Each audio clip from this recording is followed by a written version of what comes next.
are so fortunate to have Robert Goldsborough right here in Wheaton, and we are finally having him here at the library. It's been too long.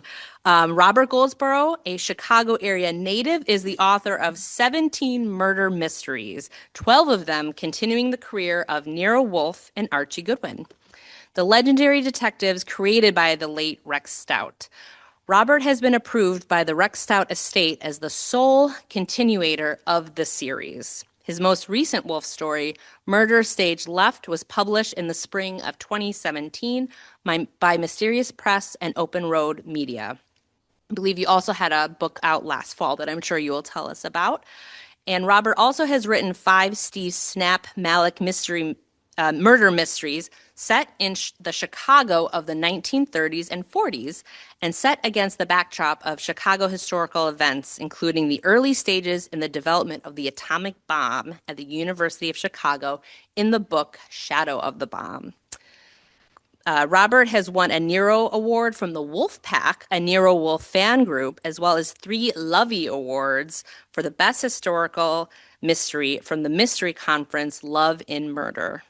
He also was a finalist for a Seamus Award from the Private Eye Writers of America for his prequel, Archie Meets Nero Wolfe. So we are so thrilled to have Robert with us today. Please join me in welcoming Robert Goldsborough. Thank you.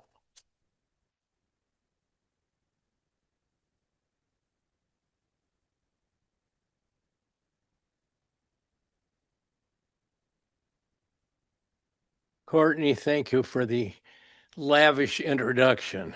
I appreciate it. Some of it's even true. Just before I start, I want to ask if all of you are familiar with the Nero Wolfe stories and some or more of the characters. I see several hands, which is good, but I'll give you anyway a quick summary. Nero Wolfe is a brilliant, middle-aged private eye who is eccentric, reclusive, and large, as in a quarter of a ton, roughly, which comes to about 285 pounds. But despite his girth, he is invariably well-dressed and neat. He lives in a brownstone on West 35th Street in downtown Manhattan. The roof of this brownstone has a greenhouse with 10,000 orchids, which Wolfe raises with the help of a gardener named Theodore Horstman. The detective spends 2 hours each morning and 2 hours each afternoon up in the plant rooms with Mr. Horstman and those spectacular orchids. Wolfe also loves food, gourmet food, and to that end has his own live-in Swiss-born chef named Fritz Brenner, who prepares lavish and superb meals, many of which were later put into a separate cookbook aptly titled the Nero Wolfe Cookbook. The other member of the Brownstone team is none other than Archie Goodwin, a detective a generation younger than Wolfe, and in many ways his polar opposite: brash, outgoing, womanizing, and daring, and also handy with his fists and with a pistol when needed. As a team, they complement each other nicely. And Archie also is the narrator of the Nero Wolfe series. That is a quick summary of the setting and some of the principal characters within. I came to mystery writing via a somewhat circuitous route. I am a longtime journalist, having worked primarily for the Chicago Tribune as a feature writer and editor. But I also became a leisure writer, and my reading habits had been formed years before, just down the road from here in my hometown of Elmhurst. One summer day so many decades ago, when I should have been mowing the lawn or washing the car, I made what I was probably a mistake, or could have been viewed as one, I complained to my mother that I had nothing to do. That's not smart. But it turned out okay. She thrust a magazine at me and suggested that I might read a mystery story that was being serialized in that issue. I opened the magazine and I was introduced to Nero Wolfe and that sidekick of his, Archie Goodwin. Some words here about my mother. She loved mystery stories, classic type mystery stories, particularly whodunits. Those stories where the protagonist, usually a detective, either police or private, sorts through clues and figures out the guilty party. What she did not like in mysteries was gratuitous violence, swearing, and overly detailed sex scenes. The brilliantly written Nero Wolfe stories by author Rex Stout had none of the above in them, and she felt these were suitable for an impressionable teenager. The result was that through my teen and college years, and well into my working life, I devoured the Nero Wolfe mysteries. And there were a lot of them to devour. Rex Stout ultimately wrote these novels and novellas over a 40-year period. And in that long span, I read every one of them that I could get my hands on. When I was working for the Tribune, I read the paper's obituary of Rex Stout, who died in 1975, just short of his 90th birthday. When my mother saw the obit, she said mournfully, "Now there aren't going to be any more Nero Wolfe stories." Maybe there could be one more, I thought at the time, and within weeks, I began working on a manuscript, writing longhand on a yellow legal pad. Oh, those were the days. Hey, this was the 1970s when typewriters were high tech.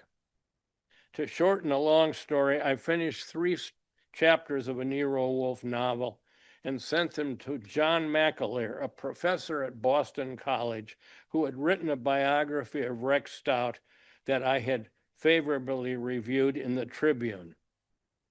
Because of that review, we had become friends, and I felt I could trust him to provide an honest assessment of my work. It turned out that he was extremely complimentary and urged me to finish the manuscript, saying that he would put in a good word both with the members of the Stout family and the publisher of Rex Stout's previous work. I wanted to give this book to my mother as a Christmas present. So that summer, I had an ironclad, self-imposed deadline of November 1st. I made that deadline barely and took the 300-page manuscript to a bindery in Chicago, which put it between leather covers with the title embossed on the cover in gold letters. I gave the bound volume to my mother on Christmas Eve, and she opened it so quickly that she missed the dedication page. The book was dedicated to her, of course. The first thing she saw was the opening page of chapter 1 and said, "Is this a Nero Wolfe book I've never read?" For once in my life, I had a perfect comeback. "Mom, it's a Nero Wolfe book nobody's ever read." I'm happy to report that she loved the story, having read it within 2 days. Although what's she going to say to a son who did that? And expressed her delight that Nero Wolfe still lived. So my goal had been reached. And that might have been the end of it had it not been for good old Professor McAleer, who touted my book to the point that Bantam Books, the division of Random House that had been Rex Stout's final publisher, wanted to look at what I had written. They liked what they read, and my timing could not have been better.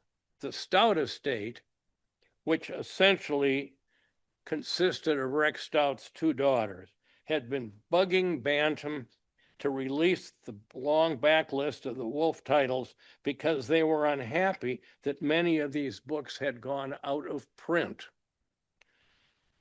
If they were to publish my book titled Murder in E Minor, they could bring it out along with some of Stout's books with redesigned covers and some promotional hoopla.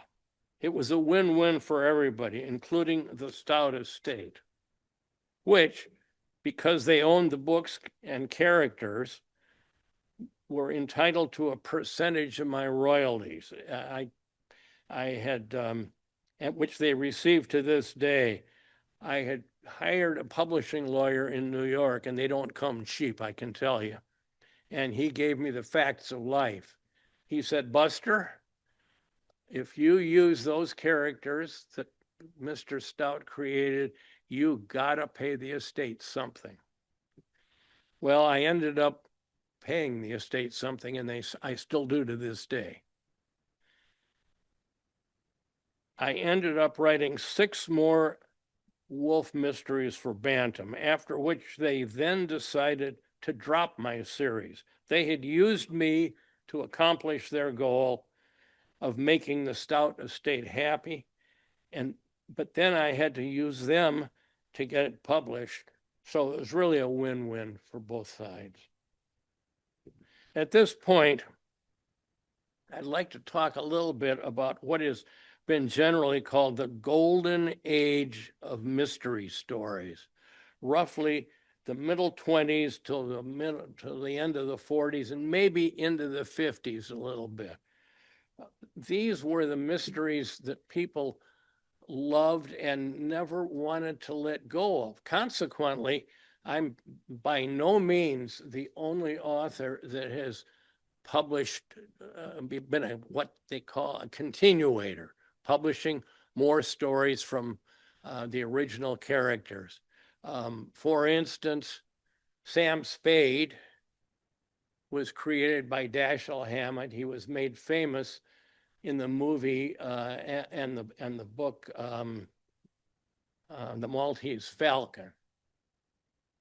Philip Marlowe was created by Raymond Chandler. There are several other examples. These books continue to come out with these characters under the name of a different author. And that extends even into the spy thrillers.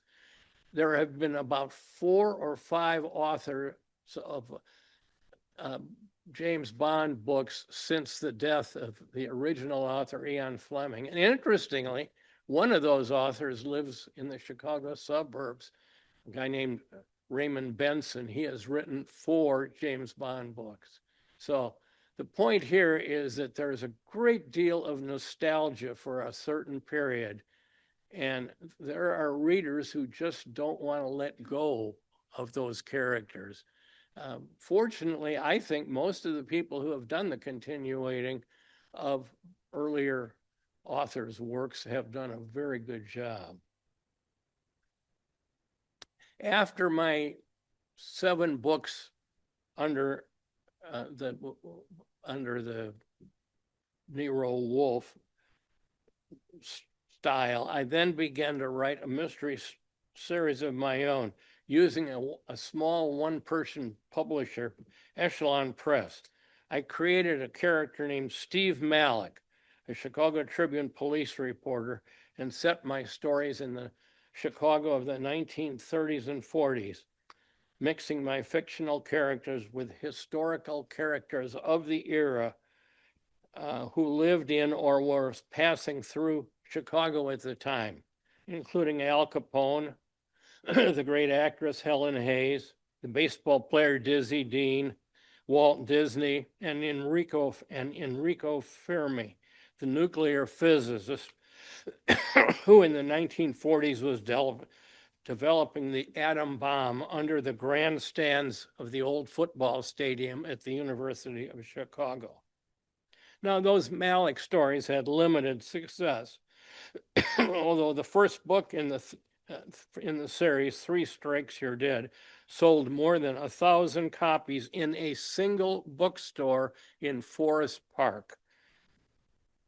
Thanks in part to a wonderful bookseller named Augie Alexi, who personally loved the book and hand sold it to customers.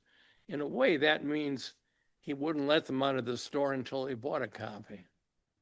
Yeah, but he denies that he put the strong arm. I do know one thing, though. I liked, because I've got a family in Oak Park and Augie's store was in Forest Park right next door. I had occasion to go through there many times. And I'd always stop at Augie's store for a cup of coffee or just to shoot the breeze. And about 8 times, I'm going to guess, when I walked into that, when I was in that store chewing the fat with Augie, a customer would walk in and Augie would jump up and say, "This is your lucky day. I just happen to have a great author in here who would sign a book to you, and it's a book that I think you will love." And he was literally hand selling those. Yeah. And the woman walked out, or the man walked out with a copy of Three Strikes You're Dead, which happens to be over here on the table, by the way. Anyway,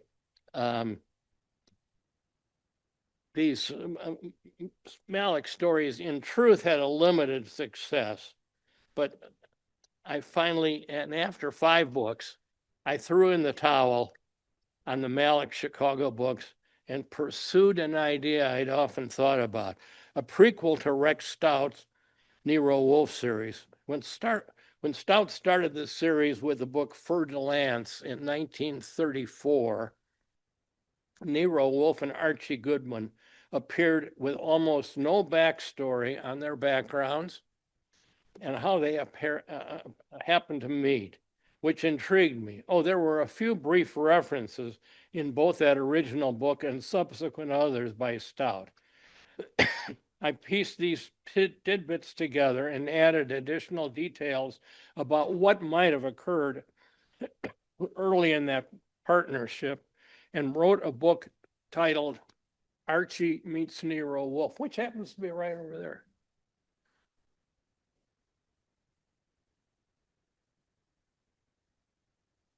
Okay, so now I had a book, but no publisher. My agent because Bantam and I had parted ways. My agent pitched the idea to several publishers without success until he got a bite. It was from the dean of mystery publishers in New York, a man named Otto Penzler, who heads up both Mysterious Press and the Mysterious Bookshop in New York City. He was interested, very interested in publishing me, but there was a wrinkle, isn't there always? The problem, I did not own the rights to these 7 novels. They were held by Bantam Books, who had published them. To pursue these rights, I had to go through a Random House, who, with all the mergers in the publishing world, had absorbed Bantam. Fortunately, because my books were no longer in print, I was able to have those rights reverted to me, and my new career with Mysterious Press, another publisher, had begun. Penzler was enthusiastic about my prequel, Archie Meets Nero Wolfe, and I'm happy to say the book was well promoted and well received. Although, as my earlier Nero Wolfe books, there was a double-edged sword about being the continuer of another person's series. You get an instant following, it is true, but you also get a built-in set of critics. Let me explain. As with the Sherlockians, who are rabid followers of the Sherlock Holmes stories and form into clubs, the same to a lesser degree is true of the fans of the Nero Wolfe series, who have their own organization, the Wolf Pack. This group has its own publication, also meets once a year in New York with a banquet and a variety of speakers, who talk about various aspects of the Wolfe series, complete with quizzes. I've had the privilege of speaking to the Wolfe Pack on 2 occasions over the years, which means I have been accepted as a legitimate continuator, sort of. By sort of, I mean these lovers of the Wolfe series have been happy to have me produce more stories, but with reservations, which was also true in my earlier books. This following, which I have inherited, tends to be very detail oriented, and when they see a variation from these details, they can be quick to pounce. Case in point, in one of my books, I placed the dining room on the wrong side of the hall in the brownstone. Within a few weeks of that book's publication, I received 3 letters complaining about this error. Now, I really had no excuse for this slip up, as there had been 2 books written about the Nero Wolfe series that have floor plans for the brownstone. Needless to say, I wrote mea culpa letters to each of the unhappy readers. Then there was a gentleman from Kansas City who wrote to complain about an egregious error. Dear Mr. Goldsborough, his letter read, in your latest book, you have Fritz Brenner at breakfast serving Archie Goodwin a stack of buttermilk wheat cakes. Not true, Mr. Goldsborough, not true. Fritz always served Archie his wheat cakes one at a time, so that each one was hot off the griddle. I can't remember which book that was in. I know it to be true, my critic said. I was at a loss as to how to respond to this reader, but a few days later, I got another letter from Kansas City. It read, Mr. Goldsborough, I found it. He then proceeded to tell me in which of the Nero Wolfe books and on which page Fritz Brenner had served the wheat cakes to Archie one at a time. Busted. He was, of course, correct, as I found when I consulted my own copy of the same damn book. Well, I wasn't really mad, but I was a little chagrined. I wrote another mea culpa letter. I ran into a different problem when I received a letter in beautiful penmanship, great old penmanship, from a woman in Michigan. She berated me for using too many swear words in my Nero Wolfe stories, something she assured me Rex Stout would never do. I wrote her back explaining that Stout indeed did not use gross words, the worst of the 4-letter words, although he did occasionally use damn and hell, and even goddamn in his books. And I did likewise. I was trying to be a faithful continuator. The result was another letter from the lady. Well over a year later, when my new book came out. Well, you still haven't got it right, she wrote. Again, too many swear words. I wrote one last letter to her, suggesting that she quit reading my books. I'm not going to change, I wrote her, and you would just continue to be unhappy with me. And what are you going to do? Over the years, as I continued to write Nero Wolfe books every year or two, I try to have the characters created by Nero Wolfe be in a way that he would have had them behave. I think that by and large, I have been successful, and I have made very few changes in the cast of characters.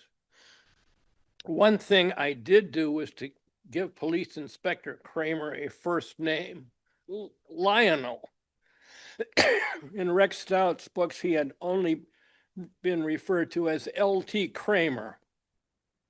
But I felt the cop needed a given name, and not a single reader has ever complained.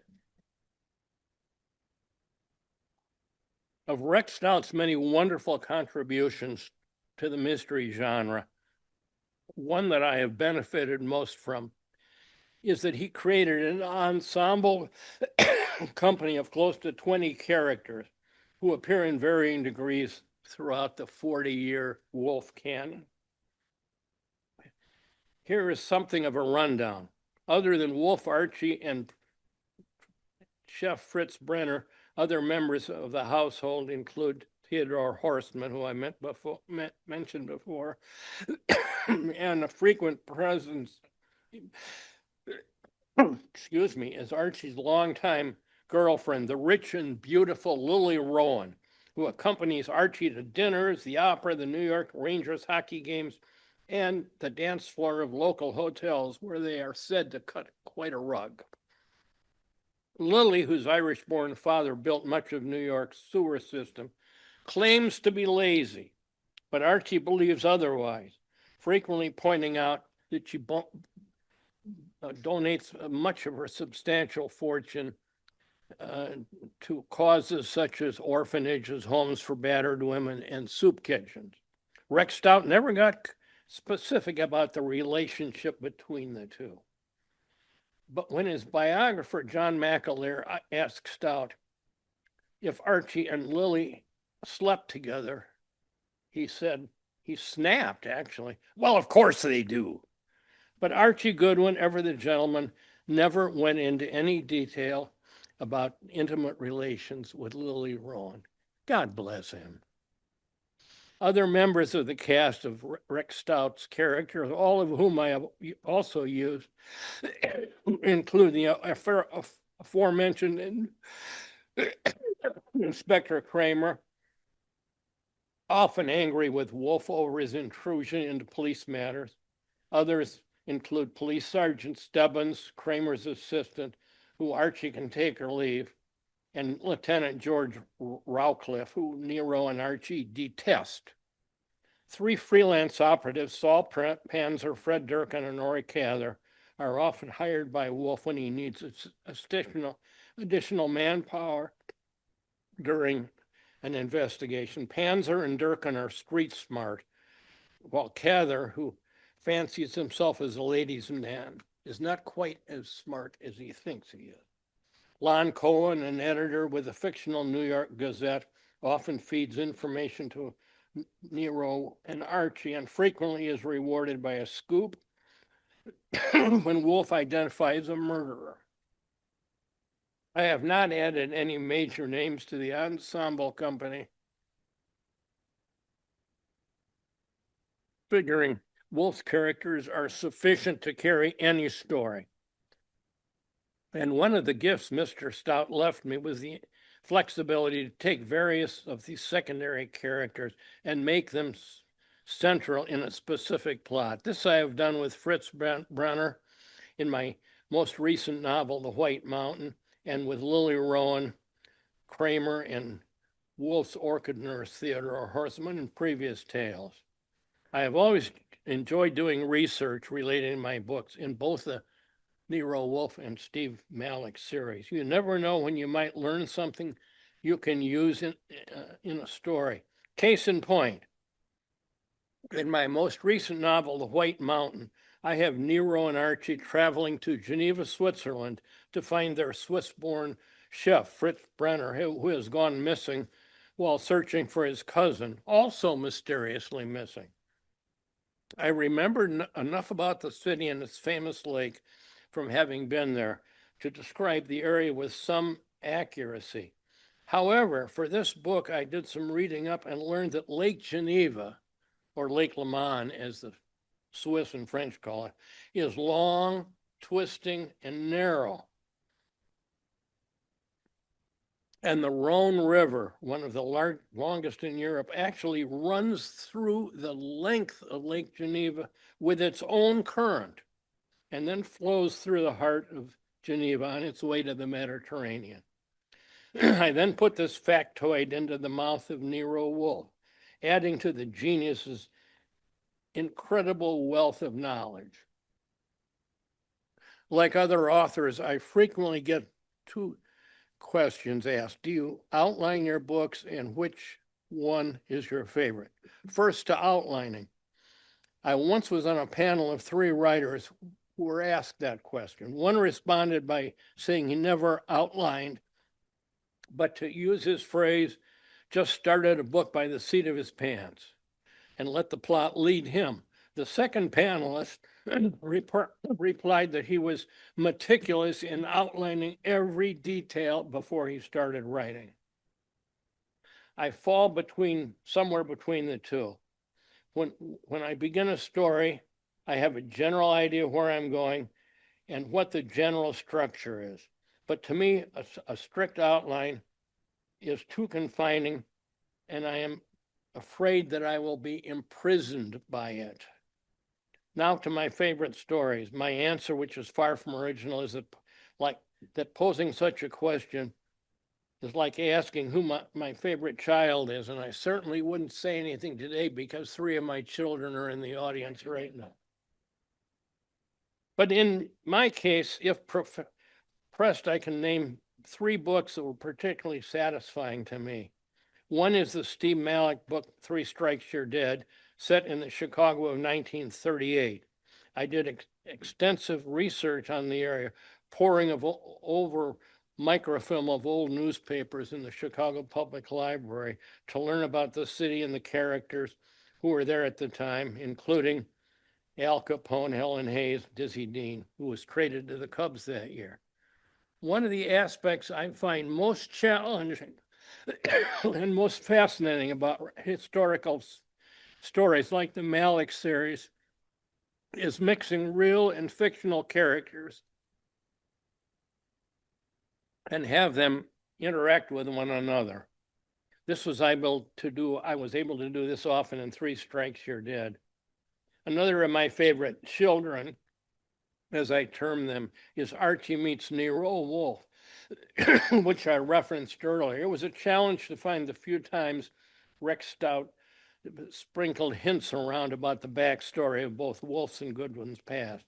The result, I like to think, is a book that will help readers of both Mr. Stout stories in mind to understand the dynamics of the Wolfe-Goodwin partnership and how it took hold.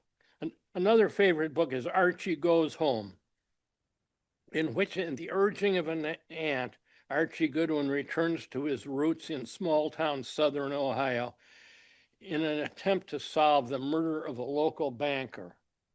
Is he successful in his detective work, or does he need to call in outside help? And just who might that outside help be? Perhaps you can figure that out. I will say no more. Thank you for your attention, and if you have any questions, I will try my best to field them. Thank you. Thank you so much. If anyone has questions, raise your hand. I'm happy to bring the mic around. Sorry for the coughing. Oh, you're totally fine. I saw your hand up first. Thank you. Is Archie Meets Nero Wolfe a mystery? Yes. Yes. Okay. Yes, it is. Yeah. Oh, yeah. There is. It's a murder mystery. It's a prequel to the series, and it's set in 1930, which is both the Prohibition and the Depression era, and it's set 4 years before Rex Stout's first book, Fer de Lance, came out in 34.